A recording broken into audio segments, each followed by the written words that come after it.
Hey guys, Michael Luckado with Open Book Build here. So when it comes to the discussion of how to create more affordable housing, the tiny home is almost always part of the debate. If you take a random sample of people, you'll get those that are in the camp of, tiny homes are ridiculous, to the other side with the diehards that would give their right arm to get one. I totally see both sides of this, and I lean toward probably the more on the positive side of the debate of tiny homes being used as an affordable housing solution. After all, some of these little guys are absolutely adorable, and because they're small, they should, and I stress should, have an equally small price tag. Unfortunately, there are some not so pretty realities to the tiny home movement that should be discussed before putting too much time and money into the building of one of these little homes. So in this video, I want to share with you a tiny home that actually closed last week on the East Coast that ended up being less than affordable, while also being a major headache for the person selling it because the buyers couldn't get financing. And putting my builder hat on, I'll discuss some of the major problems that keep tiny homes from being as affordable as we'd like.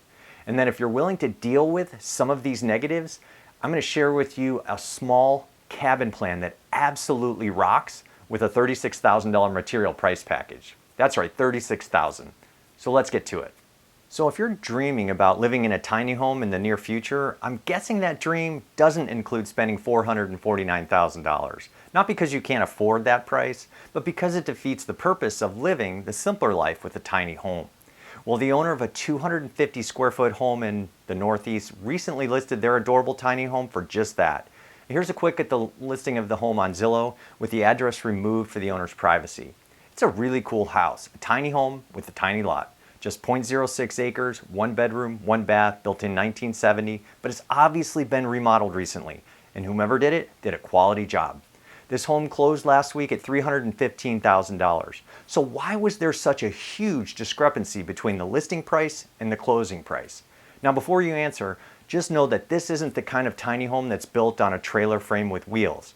It actually has a real foundation with permanent utility connections. So traditional financing should have been available. So why did the price get cut so drastically? Well, it wasn't because the seller couldn't find a buyer. They actually had 2 buyers ready to close.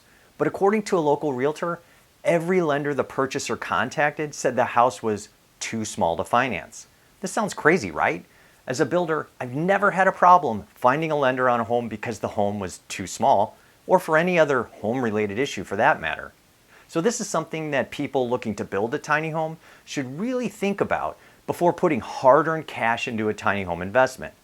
And as this seller found out, if your buyers can't get financing, the value will drop considerably. So before I show you guys the really cool small cabin plan, I want to talk a little bit about the realities of building a tiny home. And here I'm talking about the tiny homes with a foundation. I'm not saying that the tiny homes built on wheels are bad, but those aren't viewed as traditional real estate, as they're basically an RV with more permanent utility hookups. And that's great because it makes them mobile, but it's not the traditional real estate. So back to the topic of building tiny homes on a foundation. Many communities won't let you build a tiny home on a traditional lot. For example, in the suburbs of Cleveland, most municipalities have a minimum square foot requirement for new homes built of 1,100 to 1,500 square feet. So this rules out building a tiny home there. As for the cost to build, the tiny home structure itself is actually pretty affordable to build, obviously, right? Because it's smaller. Fewer 2x4s, fewer sheets of drywall, fewer roof shingles, which all lead to a quicker build time and lower build costs. Unfortunately, the other pieces of the project that are fixed costs drive up the overall price, meaning these fixed costs are the same whether you build a tiny home or a full-sized home. So what are we talking about here? We're talking about the lot, the driveway, the utility connections, including the sewer, water, electric, and maybe gas. You can't put in a tiny water line or a tiny sewer line, so the costs are the same whether you build a tiny home or not. The other reason that the cost per square foot come in so high for tiny homes is that the kitchen and bath make up such a huge portion of the house. And these are typically the 2 most costly rooms in any home, which really drives up the cost per square foot. So another issue to think about when looking at tiny homes as an investment is resale value. Now we already talked about the financing being an issue at times. The other problem, which some folks will argue isn't a big deal, in most cases you can't include the loft space in the square foot calculations. Why? Because the short ceiling it just doesn't cut the mustard.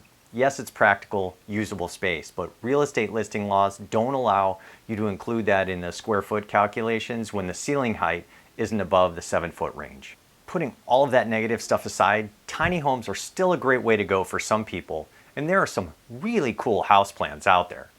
I want you guys to check out this kick-ass cabin from Advanced House Plans. The Bluestone plan has got a really efficient 485 square feet of living space, kitchen, living room, full bath, and master bedroom.